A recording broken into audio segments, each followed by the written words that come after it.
सिंधुदुर्गामध्ये भाजप आणि शिवसेना महायुतीमध्ये बिघाडीचे संकेत मिळत आहेत। शिंदेंची शिवसेना भाजपच्या पदाधिकाऱ्यांना आणि कार्यकर्त्यांना पक्षप्रवेशासाठी प्रलोभन देत आहे असा आरोप भाजप जिल्हाध्यक्ष प्रभाकर सावंतांनी केले। तर काही ठिकाणी अशा घटना घडल्याचं लक्षात आलं आहे। असे प्रकार आम्ही एकनाथ शिंदेंच्या नजरेस आणून देऊ अशी प्रतिक्रिया फडणवीसांनी दिली।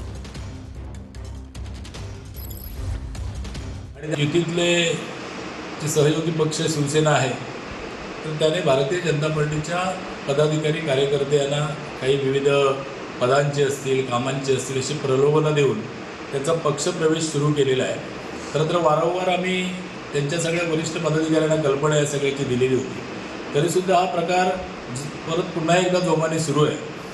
आणि त्यामुळे मी आमचे प्रदेशाध्यक्ष रवींद्रजी चव्हाण आणि माननीय मुख्यमंत्री देवेंद्रजी फडणवीस यांना मी पत्र दिलेलं आहे आणि मला आशा आहे की या सगळ्या पत्रावर नक्कीच विचार होईल।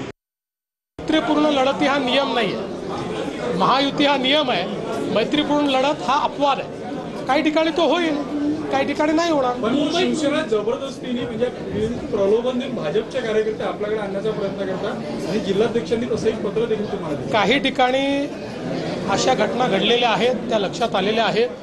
त्या मी शिवसेनेचे जे प्रमुख आहेत एकनाथराव शिंदेजी यांच्या नजरेस आणून देतो।